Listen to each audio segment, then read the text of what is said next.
Price Lord. ஆண்டவராகிய இயேசு கிறிஸ்துவின் நாமத்தில் உங்கள் அனைவரையும் இன்று சந்திப்பதில் மகிழ்ச்சி அடைகிறேன். ஹல்லேலூயா. இந்த நேரத்தில் நம்ம ஒரு பாடலை பாடி தேவனை மகிமைப்படுத்தலாம். இயேசு ராஜா இதய துடிப்பை அறிந்து கொள்ளும் பாக்கியம் தாரும், ஏக்கமெல்லாம் நிறைவேற்ற கிருபையை தாரும். ஒரு வாழ்வு அது உமக்காக, உணர்வெல்லாம் உமக்காக, உள்ளமெல்லாம் உமக்காக, உணர்வெல்லாம் உமக்காக, உள்ளமெல்லாம் உமக்காக. இயேசு ராஜா இதய துடிப்பை அறிந்து கொள்ளும் பாக்கியம் தாரும், ஏக்கமெல்லாம் நிறைவேற்ற கிருபையை தாரும். இதயம் மகிழ்ந்திட வாழ்ந்திட வேண்டும், இதயம் மகிழ்ந்திட வாழ்ந்திட வேண்டும். சித்தம் செய்து நான் மடிந்திட வேண்டும், சித்தம் செய்து நான் மடிந்திட வேண்டும். ஒரு வாழ்வு அது உமக்காக,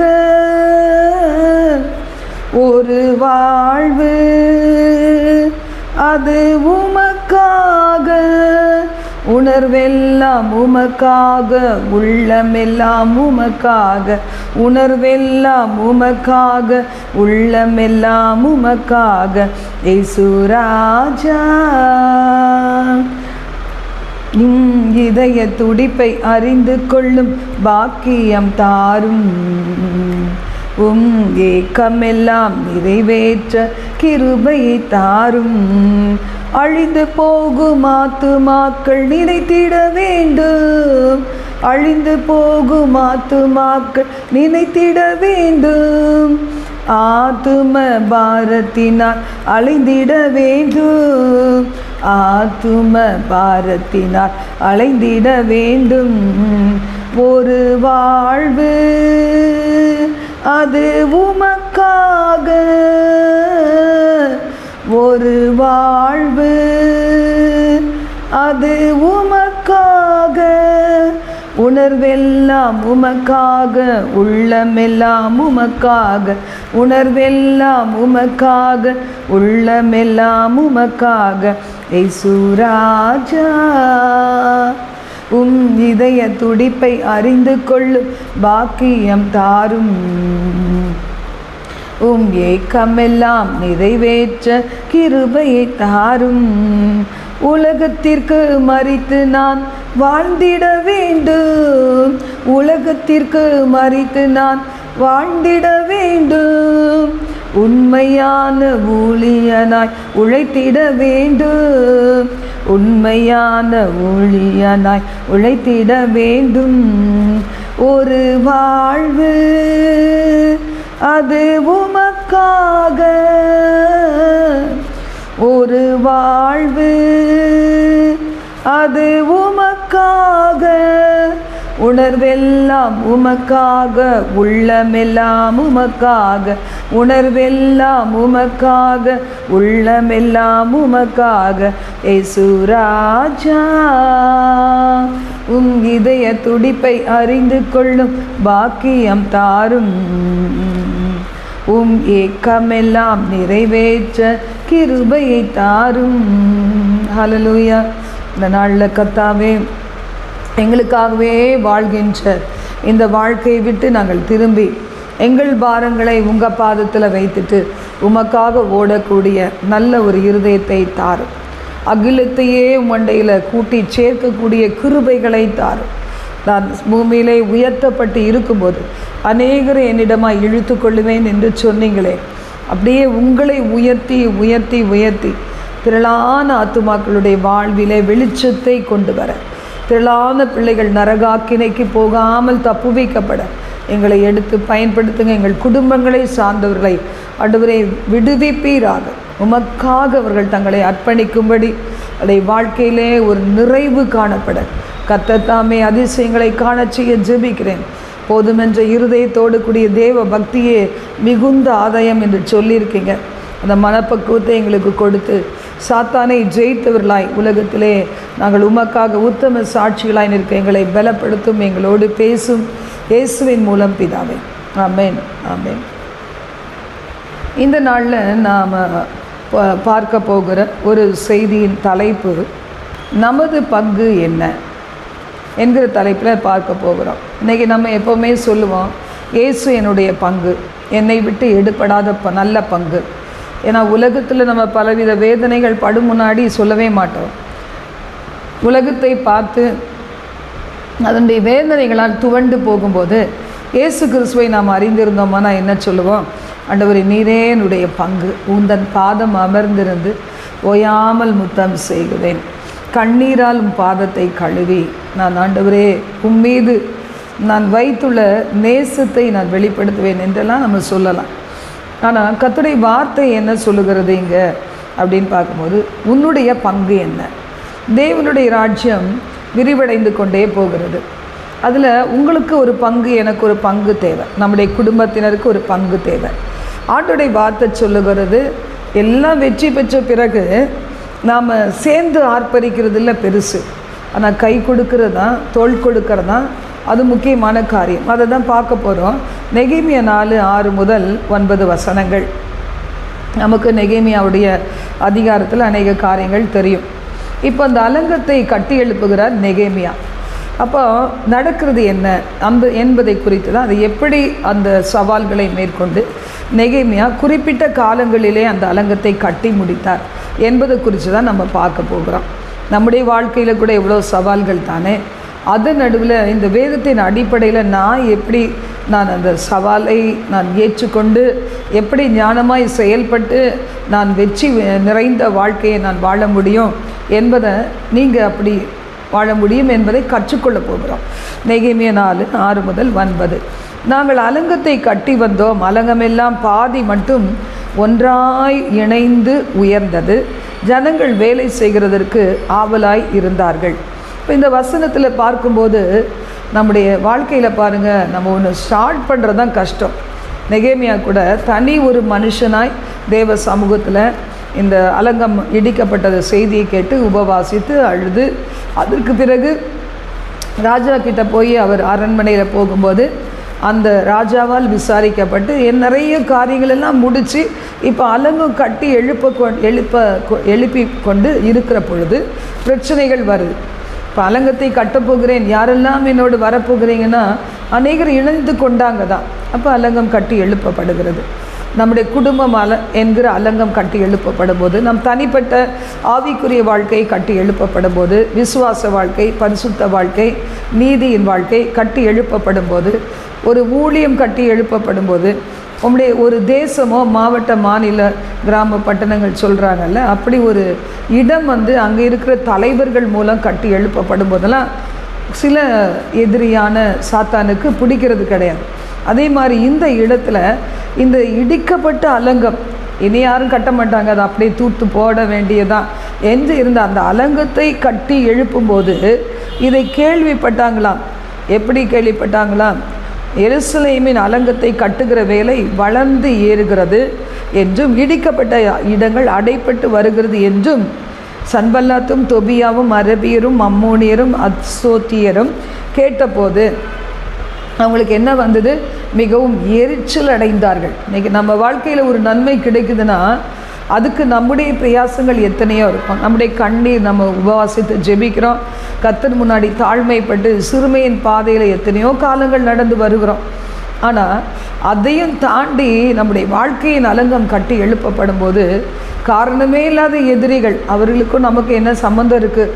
ஆனால் அப்படிப்பட்ட எதிரிகள் இந்த சன்பல்லாத்து தொபியா இவர்களை சார்ந்த பிள்ளைகளைப் போல வரலாம். அதே மாதிரி தான் நெகேமியா கட்டி எழுப்பி கொண்டு வரும்போது வருகிறாங்க. அப்போது என்ன அவங்களுடைய நோக்கம் என்ன? எரிச்சல் அடைகிறாங்க. எருசலேமின் மேல் யுத்தம் பண்ண எல்லாரும் ஏகமாய் வரணும், வேலையை என்ன செய்யணும்? தடுக்கணும் அப்படின்னு கட்டுப்பாடு பண்ணணும். இவங்களை விட்டுறவே கூடாது. எப்பவுமே தேவனுடைய ராஜ்யம் ஸ்தாபிக்கப்படும் போது தேசத்துலேயோ உலக நாடுகள்லையோ ஒரு குடும்பத்தில் என்ன நடக்கிறது? எத்தனையோ பேர் பாதாளத்துக்கு நோக்கி ஓடுகிற பிள்ளைகள் பரலோக ராஜ்யத்தை காணும்படி அவருடைய கண்கள் திறக்கப்படுகிறது. எத்தனையோ பேருக்கு நல்ல ஒரு வேலை கிடைக்குது, வருமானம் கிடைக்குது, குடும்பங்களில் அவளுக்கு நற்காரியங்கள் நடக்கிறது. ஒரு பிஸ்னஸில் செழிப்பில்லாத இடத்துல அவருடைய பிஸ்னஸ் ஆசீர்வதிக்கப்படுகிறது. இப்படி பல நன்மைகள் இருந்தாலும் எதிரியான சாத்தானுக்கு அவைகளை பொறுத்து கொள்ள முடிவதில்லை. ஆக மொத்தம் இந்த சன்பலாத்து தொபியா கும்பலை போல பல காரியங்கள் வந்தபோது நெகேமியா என்ன செஞ்சார்? நாங்கள் எங்கள் தேவனை நோக்கி ஜெபம் பண்ணி அவர்கள் நிமித்தம் இரவும் பகலும் ஜாமம் காக்கிறவர்களை வைத்தோம். எவர்கள் எதிர்ப்பு கொண்டு வருகிறார்களோ, எவர்கள் இந்த தீய நோக்கம் கொண்டு வந்திருக்கிறார்களோ அவர்களை தேவ சமூகத்தில் வைத்து அவர்கள் மூலம் வருகிற இந்த பிரச்சனைகளை மேற்கொள்ள நாம் ஜெபிக்கிறவர்களாக இருக்கணும். இதற்கு நாம் ஒருமனப்பட வேண்டும், சபை ஒருமனப்பட வேண்டும்.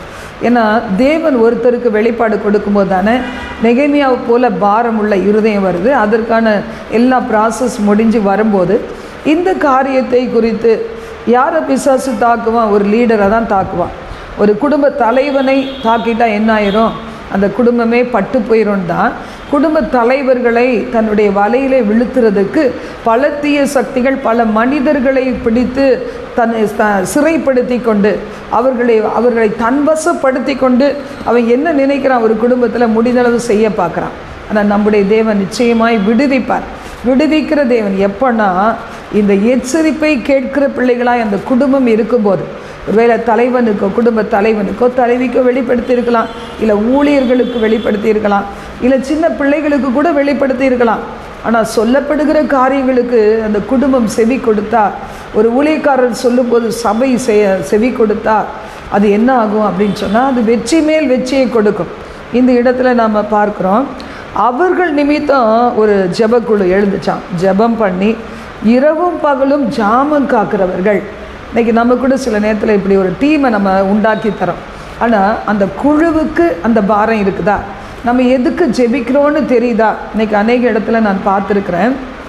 ஊழியங்கள் ஒரு நல்ல வல்லமையான ஊழியம் செய்கிறவங்களுக்காக ஜெபிக்கும் போது கூட எந்த அளவுக்கு அந்த ஊழியத்தை செய்கிற அந்த போதகருக்கோ இல்லைன்னா ஊழியக்காரிக்கோ அவளை குடும்பங்களுக்கோ அவளை பிள்ளைகளுக்கோ இல்லைன்னா அது அவர்களுக்கு எவ்வளவு ஜெபிக்கணும் என்கிறதே மறந்துடுவாங்க.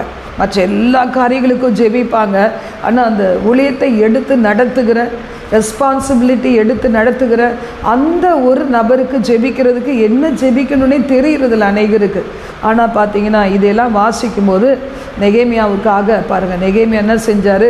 நமக்காக ஜெபிக்கிறாங்களோ இல்லையா, நம்ம எல்லாரும் சேர்ந்து ஒரு டீமை ஏற்படுத்தி நம்ம என்ன செய்வோம்? அந்த எருசலேமின் அலங்கம் அருமையாய் கட்டி எழுப்பப்பட ஒரு குழுவை ஆயத்தப்படுத்துவோம் என்று சொல்லி அவர் ஆயத்தப்படுத்தினாராம்.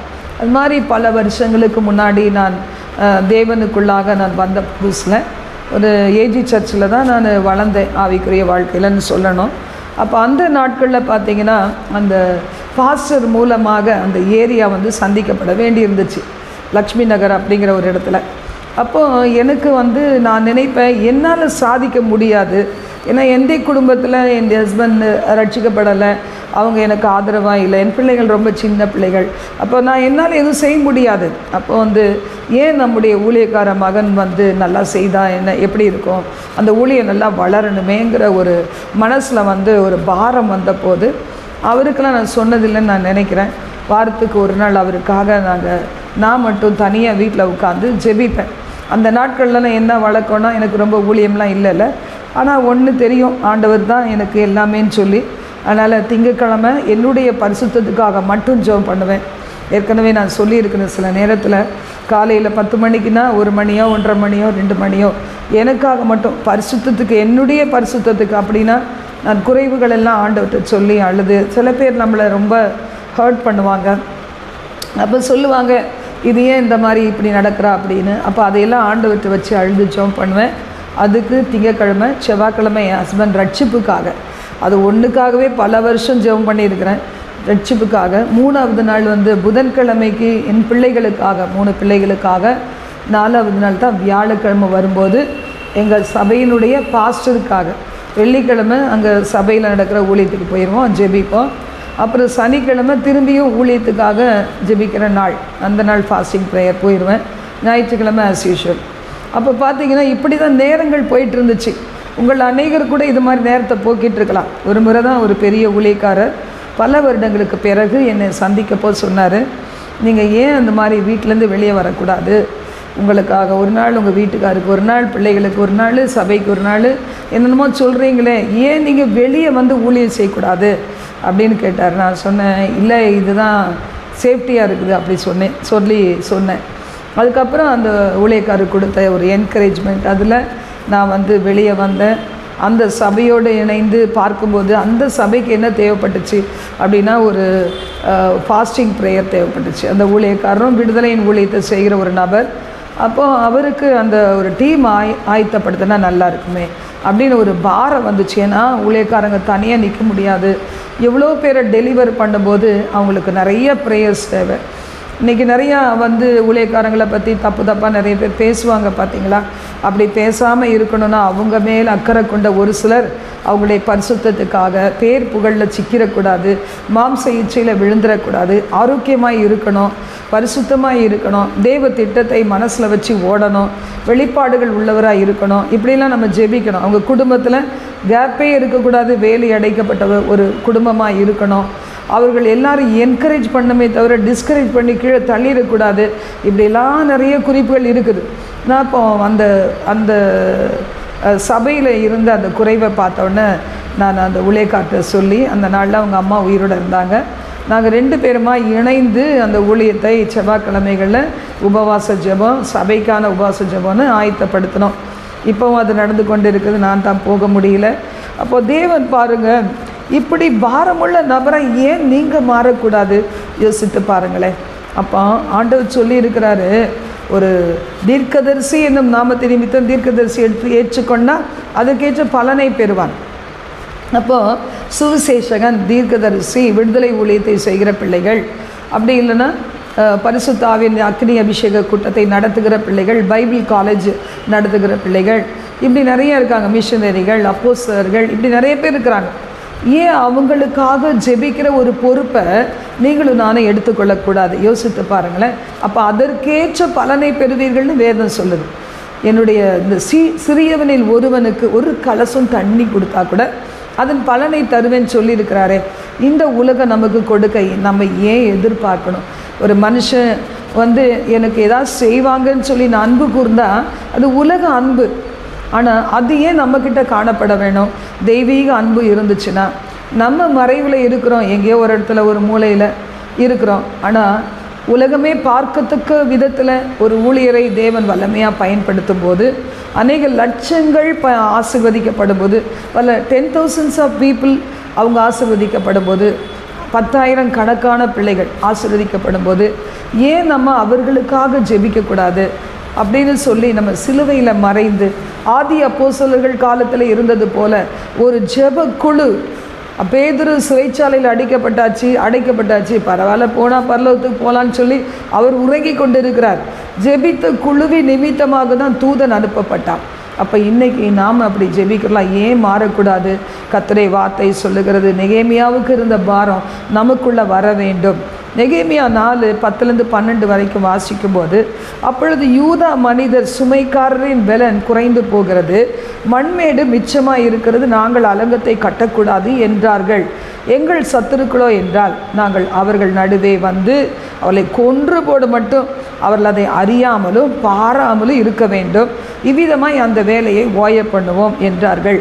அதை அவர்கள் அண்டையிலே குடியிருக்கும் யூதரும் பல இடங்கள் வந்த அநேகர் வந்து எங்களிடத்திற்கு வந்து 10 விசை எங்களுக்கு சொன்னார்கள். அப்போது இந்த இடத்துல பார்க்கும்போது இப்படி ஒரு பிரச்சனையை சாத்தான் வந்து ஒரு சிலர் மூலம் எழுப்பும்போது, அவன் வெளியே நிற்கிறவன் அவன் என்ன செய்வான்? இந்த மனுஷனுக்குள்ளே இருதயத்துக்குள்ளே புகுந்து ஒரு கூட்டத்தை கூடி நம்ம எப்படியாவது இந்த ஊழியத்தை அழிக்கணும், இந்த சபையை கட்டுகிறதை விட்டுவிட வேண்டும், அந்த முயற்சி இருக்கக்கூடாது, இவங்க வந்து இவங்களுடைய பாதங்கள் இப்படிப்பட்ட இடங்களுக்கு வரக்கூடாது, இவங்க நிற்கக்கூடாது, நடக்கக்கூடாது, இவங்களை முடக்கி போடணும், இவங்களை அழித்து விட வேண்டும், இவங்களை வீட்டை விட்டு துரத்திடணும் எந்த இடத்துக்கு வந்தாலும் துரத்தணும். இப்படி பல காரியங்கள் திட்டம் வச்சுட்டு இன்றைக்கும் நம்மளை போல நிறைய பேரை துரத்திக்கிட்டு தான் இருக்கிறாங்க. ஆனாலும் நமக்கு ஆண்டவருடைய வார்த்தை சொல்லுது, நீதி நிமித்தம் துன்பப்படுகிற பாக்கியவான்கள், பரலோக ராஜ்யம் அவர்களுடையது. நம்ம துரத்தப்படுறனா கூட அந்த நேரத்தில் நம்மளோட கூட சப்போர்ட்டிவாக நிற்கக்கூட இந்த உலகத்தில் நிறைய கிறிஸ்தவங்களே வரமாட்டாங்க. அப்போல்லாம் பார்த்திங்கன்னா யார் கூட இருப்பா? நெகேமியாவுடைய மன உறுதி நமக்கு இருக்கும்போது நமக்கு ஆதரவான சில பிள்ளைகளை தேவன் ஏற்படுத்தி கொடுப்பார். அந்த இடத்துல பார்க்கும்போது 10 முறை சொன்னதே சொல்கிறாங்க. நமக்குன்னா கோபம் வந்துடும் பார்த்திங்களா? சத்துரு உள்ளே வரத்துக்கு வழி நம்மளே திறந்து கொடுத்துருவோம். கோபம் வரும், எரிச்சல் வரும். ஏன் இவங்களாம் இப்படி பண்ணுறாங்க? சில பேர் இருக்கிறாங்க சபிக்க கூட சபிச்சிருவாங்க. அவங்க அதில் ரொம்ப எக்ஸ்பர்ட்டு.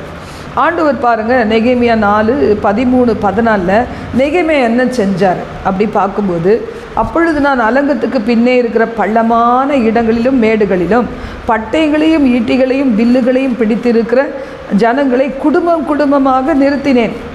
அதை நான் பார்த்து எழும்பி பிரபுக்களையும் அதிகாரிகளையும் மற்ற ஜனங்களையும் நோக்கி, அவர்களுக்கு பயப்படாதிருங்கள். நீங்கள் மகத்துவமும் பயங்கரமான ஆண்டவரை நினைத்து உங்கள் சகோதரருக்காக, உங்கள் குமாரருக்காக, உங்கள் குமாரத்திகளுக்காக, உங்கள் மனைவிகளுக்காக, உங்கள் வீடுகளுக்காக யுத்தம் பண்ணுங்கள் என்றேன். நம்ம தரப்பில் நிற்கிறது எந்த விதத்தில் நமக்கு பாதுகாப்பு, எவ்வளோ அளவு பாதுகாப்பு என்பதை நாம் அறிந்திருந்தோம்னா நம்ம கூட ஜெபம் பண்ண ஆரம்பிச்சிருவோம். பாருங்கள், தேசத்தின் எழுப்புதலுக்காக, உலக நாடுகளின் பகுதிகளில் கஷ்டப்படுகிற ஒவ்வொரு தேவ பிள்ளைகளுக்காக, சுவிசேஷகர்களுக்காக, மிஷனரிகளுக்காக, சபைகளுக்காக நம்ம எல்லாருமே ஜெபிக்க ஆரம்பிச்சிருவோம். ஏன்னா ஜெபிக்கிற பிள்ளைகளை தான் தேவன் தற்காத்து அவர் வைப்பார். பாருங்கள், வெளியரங்கமாய் நம்மை காட்டிக்கொள்ளுகிறதுக்கு முடியாத அநேகர் இருக்கலாம். எங்கேயும் போக தெரியாது, எதுவும் பேச தெரியாது, பழக தெரியாது. அப்படிங்கிறவங்க ஒரு பக்கம் தேவ சமூகத்தில் இப்படிப்பட்ட பிள்ளைகளாய் நாம் ஜெபிக்கும்போது, ஆவிக்குரிய யுத்தத்தை நடப்பிக்கும் போது, வெள்ளம் போல சத்துரு உங்களை மேற்கொள்ள வரும்போது கர்த்தருடைய ஆவியானவர் விரோதமாய் கொடியேற்றுவார். இன்றைக்கி சில இடங்கள்லாம் நம்ம பயங்கர நெருக்கம். நாங்கள் ஊழியம் செய்கிற இந்த இடத்துல அந்த ஆராதிக்கிற சத்தம் கூட வெளியே போகக்கூடாது. அதனால என்ன செய்கிறோம்? கதவெல்லாம் லாக் பண்ணி, ஜன்னலை லாக் பண்ணி, ஏசி போட்டுட்டு அடைச்சிக்கிட்டு நாங்கள் தேவனை ஆராதிக்கிறோம். ஆவியானவரில் நிரம்ப முடியாது. சாதாரணமான பாடல்கள் பாடினாலே நாங்கள்லாம் தூங்குகிற நேரத்தில் டிஸ்டர்ப் பண்ணுறாங்கன்னு கம்ப்ளைண்ட் பண்ணுறாங்க. எங்களுக்கு ஆதரவாக யாரும் கிடையாது, கர்த்தரை மட்டும்தான் ஆதரவாய் வைத்து இந்த ஊழியம் நடந்து கொண்டு இருக்கிறது. அப்போ பார்த்தீங்கன்னா இந்த துன்பத்துக்கு, இப்படிப்பட்ட ஒரு நெருக்கங்களுக்கு நடுவில் எங்களுடைய கரங்களை பலப்படுத்த ஒருவர் வருவாங்களான்னு நிச்சயமாக கிடையாது. அது தேவன் மட்டும்தான். அப்படி இருக்கும்போது இந்த நாளில் பாருங்கள், நெகேமியா அவருக்கு பூஸ்ட் கொடுக்குறாங்க. எப்படி? நீங்கள்லாம் என்ன செய்யுங்க, குடும்பம் குடும்பமாக இங்கே நில்லுங்க, பயப்படாதீங்க, ஆண்டவரை நினைத்து யுத்தம் பண்ணுங்க என்றெல்லாம் சொல்கிறார். அது மாதிரி ஒரு ஜெப குழு இருந்துச்சுன்னா அந்த ஊழியம் மட்டும் இல்லை, அவர்களுடைய குடும்பங்கள் மட்டும் இல்லை, விசுவாச பிள்ளைகளும் அதற்கேற்ற பலனை பெறுவார்கள். மோசே மேலே இருந்த அந்த அபிஷேகத்தை 70 பேர் மேலேயும் தேவன் வைக்க சொன்னார். அல்ல, மாமா மூலமாக சொன்ன சஜஷன் என்ன? 70 பேர் மேலும் இதே ஆவியானவர் கைகளை வை அப்படின்னு சொல்லும்போது, அப்போ அந்த ஊழியத்தில் இணைந்திருக்கிறது எவ்வளோ பெரிய பாக்கியம் விசுவாச பிள்ளைகளுக்கு. தீர்க்கதரிசி ஒருவன் தன் வீட்டிலும் தன் ஊர்லையுமே என்று வேறு எங்கேயும் அவர் கனவீனம் அடையான்னு வேதம் சொல்லுது. அது உண்மைதான். இவ்வளோ பெரிய போதகராக இருந்து அதே சமயத்தில் சுவிசேஷ ஊழியங்களையும் செய்து பெரிய ஊழியங்களெல்லாம் செய்வாங்க. ஆனால் போகிற இடத்துல இருக்க கனம் இருக்கிற இடத்துல இருக்கவே இருக்காது. அவங்களுக்கு யாராவது வருவாங்களா, ஒரு வார்த்தை சொல்ல மாட்டாங்களா, தலையை கொடுத்து ஜெபம் பண்ணணும், ஏதாவது ஒன்று சொல்லணும். இதுவரைக்கும் கேட்காத ஒரு காரியத்தை கேட்கணும்னு நினைக்கிறாங்களே தவிர, ஆனால் தேவன் அவர்களுக்கு கொடுத்த மேய்ப்பன், அவர்களுக்கு கொடுத்த ஒரு போதகன் வெளிப்பாடை பெற்றுக்கொண்டு வராங்கன்னு ஏற்றுக்கொள்வது இல்லை. இப்படி தான் அநேகரும் காணப்படுகிறோம். ஆனால் இந்த நிலைமையெல்லாம் நம்மை விட்டு மாறிடுச்சுன்னா நம்ம நல்ல தேவனுடைய ராஜ்யத்தை விஸ்தாரப்படுத்த முடியும்.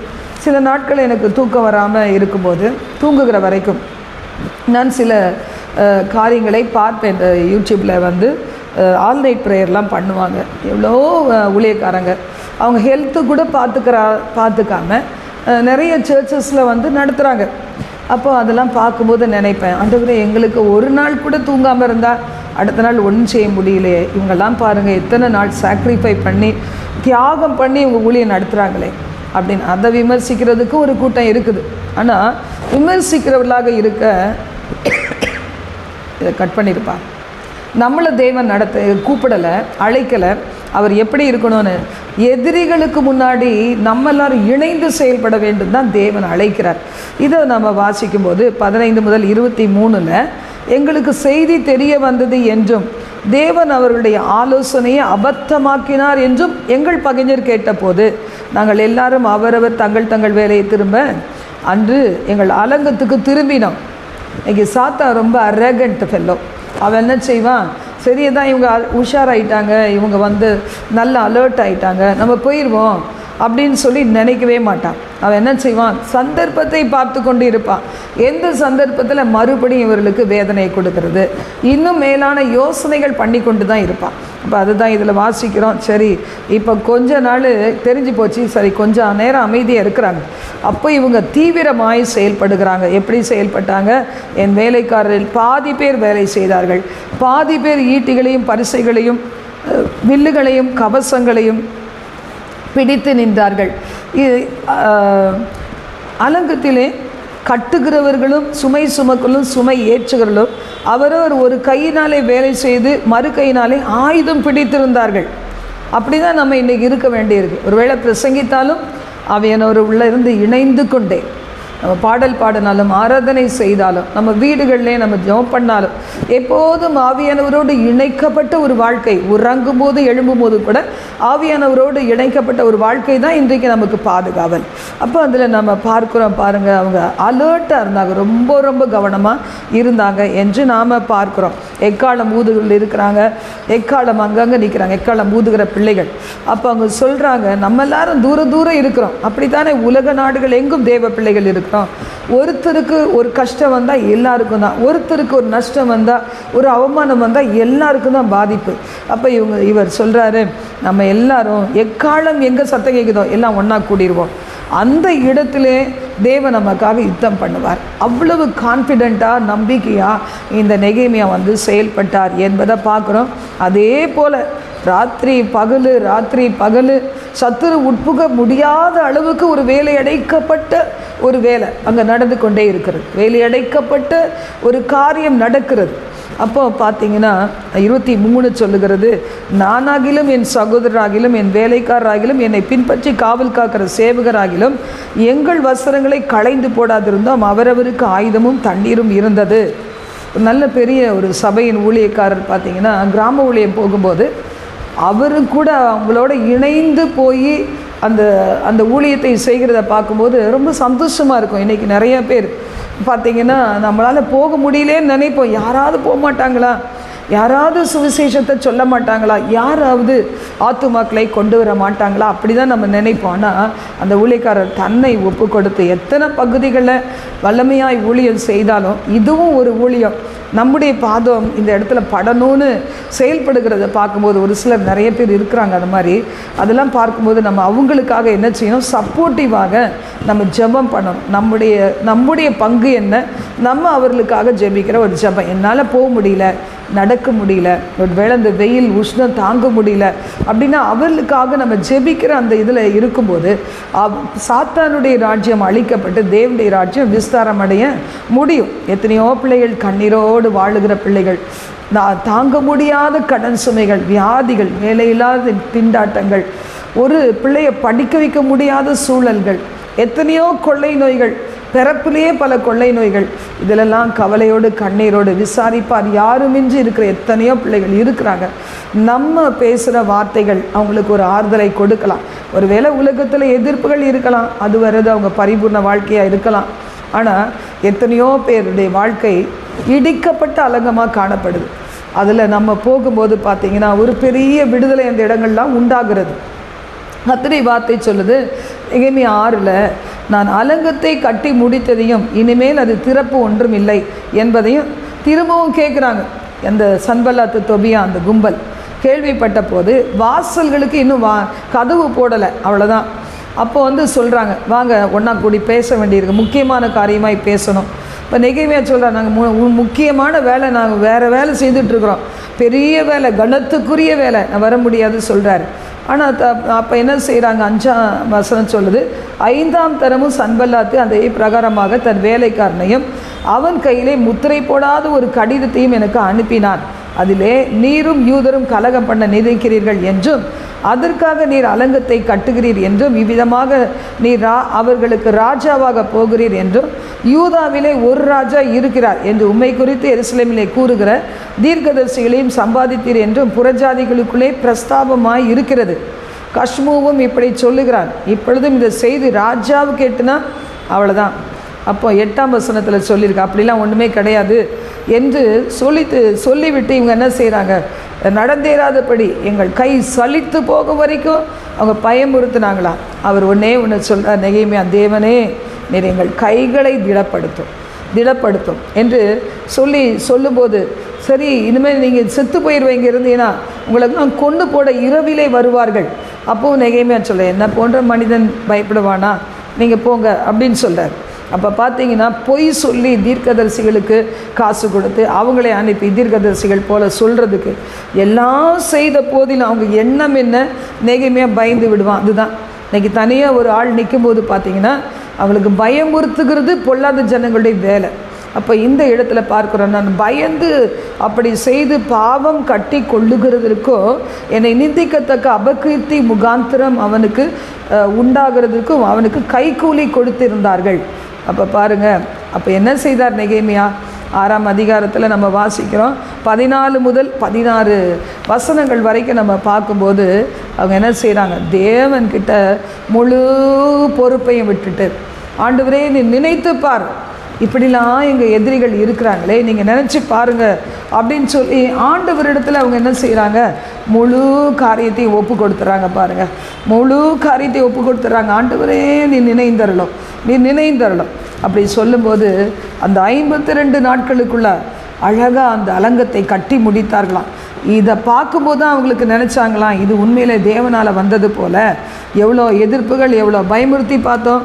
அப்போ இதில் 16ஆம் வசனம் நெகேமியா 6:16 வாசிக்கிறோம், எங்கள் பகைஞர் எல்லாரும் அதை கேட்டபோது, இந்த செய்தி 52 நாளைக்குள்ள அலங்கம் கட்டி முடிக்கப்பட்டுருச்சுன்னு கேட்கும்போது அவங்க என்ன செய்தாங்களாம், எங்கள் சுற்றுப்புறத்தாராகிய புறஜாதியான அனைவரும் அதை கண்டபோது மிகவும் முனையற்று போய், இந்த காரியம் கர்த்தரால் வந்தது, தேவனால் வந்தது என்பதை உணர்ந்து அவங்க என்ன செய்தாங்களாம், பயந்து நடுங்கி அந்த காரியங்களிலே வித்ரா பண்ணிட்டாங்க. அப்போ தான் அவங்க ஒளிஞ்சு போகிறாங்களே தவிர அது வரைக்கும் ஓயவே இல்லை. இன்றைக்கி உங்கள் வாழ்க்கையிலையும் என் வாழ்க்கையிலும் இப்படி பல காரியங்கள் சம்பவித்துட்டும் இருக்கலாம். ஆனால் தேவன் மேலே உறுதியான நம்பிக்கையோடு, ஒருவேளை நம்ம தரிசனத்தை வெளியே சொன்னால் புரிஞ்சிக்கிறது கூட சில காலங்கள் ஆகலாம். எவ்வளோ சொல்லுவோம், ஆனால் அது புரியாது. அதற்காக நெகேமியாவை போல் நம்ம தனிப்பட்ட முறையில் தேவனோடு ஐக்கியத்தை வச்சு சில காரியங்களெல்லாம் சரிப்படுத்திட்ட பிறகு நம்ம ஒரு வேளை போய் நம்ம ஒரு டீமில் சொன்னால், குடும்பத்தில் சொன்னால், சபையில் சொன்னால், ஒரு வேளை தேசத்தில் சொன்னால், அப்போ அவர்கள் ஒரு வேளை அதை அறிந்து கொள்வார்கள் நான் நினைக்கிறேன். அப்போ நம்ம என்ன செய்யலாம், இன்றைக்கி தேவ சமூகத்தில் விடாப்பிடியான ஒரு ஜெபம், விடாப்பிடியான முயற்சிகள். ஒரு நாள் அந்த முயற்சியை கைவிட்டு விடவே கூடாது. தேவன் எனக்காக எல்லாம் செய்து முடித்திருக்கிறார்னு வேதம் சொல்லுது. இன்றைக்கி அந்த நம்பிக்கையோடு கூட நாம் செய்யலாம். அநேக நேரத்தில் இரத்த சம்பந்தமான பிள்ளைகள், நம்ம நம்புகிற பிள்ளைகள், ரொம்ப நண்பர்களாக இருக்க மாதிரி இருப்பாங்க. அவங்க எல்லாரும் தான் பார்த்திங்கன்னா லீடராக இருப்பாங்க, எதிரிகளுக்கு லீடராக இருப்பாங்க. பரவாயில்ல, அதையெல்லாம் இருக்கட்டும். ஆண்டவருடைய வார்த்தை சொல்லுது, உன்னை ஒருவன் பகைத்தா உன்னை பகைக்கிறதுக்கு முன்னாடி என்னை பகைத்தான், உன்னை நிந்திச்சா உன்னை நிந்திக்கிறதுக்கு முன்னாடி என்னை நிந்திச்சான் அப்படின்னு ஆண்டவர் சொல்கிறாரு. அப்போ ஏன் இதை மனசில் வச்சுட்டு நம்ம தொடர்ந்து செய்யக்கூடாது? ஆண்டவருக்காக ஏதாகிலும் செய்யக்கூடாது? அவரவர் திறமை, அவரவர் தகுதி, அவரவர் இருக்கிற நிலைமைகள், ஒருவேளை அதுக்கு அதுக்கு ஏற்றது போல் நம்ம ஏதாவது செய்யலாம். மறுமையிலே அதன் பலனை பெற்று அடைய முடியும். நம்ம கண்களால் எத்தனை குடும்பங்கள் கட்டி எழுப்பப்படுது, ஊழியங்கள் கட்டி எழுப்பப்படுது, எத்தனை சபைகள் அநேக ஆத்துமக்களால் நிரம்பி வழிகிறது, எத்தனை ஊழியக்கார பிள்ளைகள் பரிசுத்தமாய் மாறிக்கிட்டே வராங்க, நீதி செயலாய் மாறுகிறாங்க. இதெல்லாம் நம்ம பார்த்து மகிழ்ச்சியோடு தேவனை சோத்தரிக்கிற நாட்கள் வரும். ஜெபிக்கலாம். எங்கள் பரலோக தேவனே, இந்த செய்தியை கேட்ட நாங்கள் இந்த வார்த்தைகளுக்கு எங்களை அர்ப்பணித்து ஜெபிக்கிறோம். நீங்கள் மட்டும்தான் எங்களுக்கு எல்லாம் செய்யணும்னு நாங்கள் நினைக்கிறோமே தவிர நாங்கள் உங்கள் ராஜ்யத்துக்கு ஏதாவது செய்யணும்னு நினைக்கவே மாட்டேங்கிறோம்ப்பா. மன்னிச்சிடுங்க ஆண்டவரே. உங்கள் ராஜ்யத்துக்கு நாங்கள் ஏதாவது செஞ்சால் தான் எங்களுக்கு இளைப்பாறுதலே கிடைக்கும். இதை நினைத்து பார்த்து நாங்கள் எல்லாரும் அதற்கு ஒப்பு கொடுக்க கிருபை தருவீராக. ஒப்பு கொடுத்த தமது பிள்ளைகள் மீது உம்முடைய பூரண கிருபை அதை குடும்பங்கள் மீது இறங்குவதாக. ஆண்டவரே, இரத்த கொட்டைகளாக அக்னி கொட்டைகளாக நீர் மூடி மறைத்து உள்ளவன் எவனோ அவன் பரிபூர்ணம் அடைவான்னு சொல்லியிருக்கீங்களே, அந்த வாஞ்சை இருக்குதுல்ல, அந்த உள்ளத்துக்கு அநேக கிருபைகளை கொடுத்து, தைரியத்தை கொடுத்து, தூதர்களுடைய பராமரிப்பை கொடுத்து, உதவி ஒத்தாசைக்கு ஆட்களை ஏற்படுத்தி கொடுத்து, கர்த்தர் மனதார அவர்களை ஆசீர்வதிப்பீராக. கரங்களை பிடித்து நடத்தும். உங்களுக்காகத்தானப்பா செய்கிறோம். நீங்கள் ஆண்டவரே, வேலையாள் தன் கூலிக்கு பாத்திரன்னு சொல்லியிருக்கீங்க. திரளானவர்களை தேவைகள் சந்திக்கப்படட்டும். ஒவ்வொருவரையும் அணைத்து கொள்ளும் ஆசீர்வதி. உங்களுடைய வருகைக்காக நாங்களும் ஆயத்தமடைய, பிற ஜனங்களை ஆயத்தப்படுத்த, அவர்களுக்கு காவலாளியாக இருக்க எங்களுக்கு கிருபை தாரும், ஆசீர்வதியும். இயேசுவின் மூலம் பிதாவே, ஆமென்.